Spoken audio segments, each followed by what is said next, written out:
بسم اللہ الرحمن الرحیم۔ السلام علیکم ورحمۃ اللہ۔ 4 ایسے کام ہیں جن کے کرنے سے اللہ تعالیٰ آپ کے نصیب کو بدل کر رکھ دیں گے۔ ان عملیات اور وظائف کو آپ نے رمضان المبارک شروع ہونے سے پہلے کرنا ہے، تو آپ کو ان سے کون کون سے فائدے حاصل ہوں گے؟ نمبر 1، اللہ تعالیٰ رمضان المبارک کے آنے سے پہلے انشاءاللہ آپ کے گناہوں کو معاف فرمائے گا۔ نمبر 2، رمضان المبارک آنے سے پہلے اللہ تعالیٰ آپ کے رزق اور مال و دولت کو وسیع اور کشادہ فرمائے گا۔ نمبر 3، اللہ تعالیٰ آپ کو قرضوں سے نجات عطا فرمائے گا، پریشانیوں اور مصیبتوں سے نجات عطا فرمائے گا۔ نمبر 4، مرنے کے بعد قبر روشن اور منور ہوگی، اللہ تعالیٰ عذاب قبر سے حفاظت فرمائیں گے۔ جو لوگ یہ 4 اعمال کر لیں گے تو انشاءاللہ عزوجل رب کریم ان سے راضی ہو جائے گا۔ وہ کون کون سے 4 عملیات ہیں، جاننے کے لیے ویڈیو کو آخر تک ضرور ملاحظہ فرمائیے گا۔ نمبر 1، انسان غلطیوں، کوتاہیوں اور خطاؤں کا پتلا ہے، گناہوں میں ڈوبا ہوا ہے۔ ہر پل، ہر لمحہ نہ چاہتے ہوئے بھی ہم سے گناہ سرزد ہو جاتے ہیں۔ لہٰذا رمضان المبارک کے مہینے کا استقبال کرنے سے پہلے اپنے دامن کو گناہوں سے پاک صاف کر لیں، جس طرح ہم اپنے گھروں کو صاف کرتے ہیں۔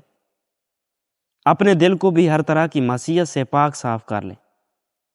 اگر کسی کے بارے میں آپ کے دل و دماغ میں غم و غصہ ہے تو اللہ اور رسول صلی اللہ علیہ وسلم کی رضا کی خاطر اسے معاف کر دیں، اور جس کے لیے بھی دل میں نفرت لیے پھرتے ہیں اسے معاف کر کے اپنے دل کو پاک و صاف کر لیں۔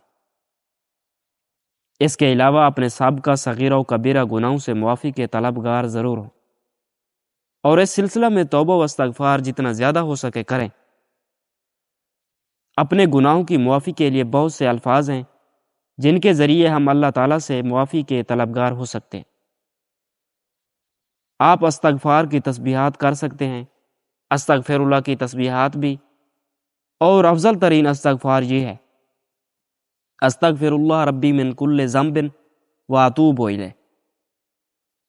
نمبر 2، جو شخص یہ چاہتا ہے کہ اس کی اور اس کے پیاروں کی قبر روشن اور منور ہو جائے، یعنی یہ بات ہم سب جانتے ہیں کہ ہر انسان ایک نہ ایک دن دنیا سے رخصت ہونا ہے، تو جو شخص یہ چاہتا ہے کہ اس کی قبر روشن ہو تو اسے چاہیے کہ رمضان المبارک کے آنے سے پہلے یہ دعا پڑھے: اللہم انی اعوذ بک من عذاب القبر، یعنی اے اللہ میں عذاب قبر سے تیری پناہ چاہتا ہوں۔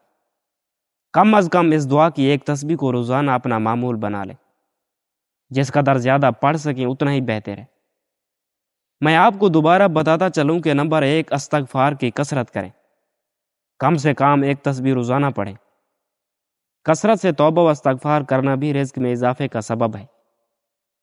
بہت سی احادیث اور قرآنی آیات میں آپ صلی اللہ علیہ وسلم اور اللہ عز و جل کا فرمان ہے کہ توبہ و استغفار کے ذریعے اپنے رزق میں کشادگی مانگو۔ نمبر 2، قبر کے عذاب سے نجات کے لیے دعا کی کثرت کریں، جبکہ ایک تسبیح روزانہ کرنے کی کوشش کریں، اور اگر ممکن ہو تو اپنے ہاتھوں کی انگلیوں پر 33 مرتبہ اس دعا کو پڑھ لیں۔ دنیاوی دولت کے ساتھ ساتھ اپنی آخرت اور قبر کی زندگی کو بھی یاد رکھیں، اور اسے بھی سنوارنے میں اللہ کی مدد کے طلبگار رہیں۔ نمبر 3، کم سے کم 100 مرتبہ اللہ اکبر کا ورد کرنا۔ اس کا مطلب یہ ہے کہ اللہ سب سے بڑا ہے۔ یہ وہ کلمات ہیں جن کے ذریعے سے اللہ کی خوشنودی حاصل ہوتی ہے اور دنیا و آخرت میں کامیابی نصیب ہوتی ہے۔ نمبر 4، 100 مرتبہ لا حول ولا قوت الا باللہ العلی العظیم کا ورد کریں۔ آپ صلی اللہ علیہ وسلم کا ارشاد مبارکہ ہے کہ یہ کلمہ جنت کے خزانوں میں سے ایک خزانہ ہے۔ اگر آپ یہ چاہتے ہیں کہ جنت کے خزانے حاصل کر سکیں اور جنت کے خزانوں سے مالا مال ہو سکیں تو اس وظیفہ کو اپنی زندگی کا معمول بنا لیں۔ یہ وہ 4 عملیات و وظائف ہیں جن کو رمضان المبارک آنے سے پہلے اپنا معمول بنائیں، اور اپنے دلوں کو اللہ کی یاد سے منور و معمور فرما لیں۔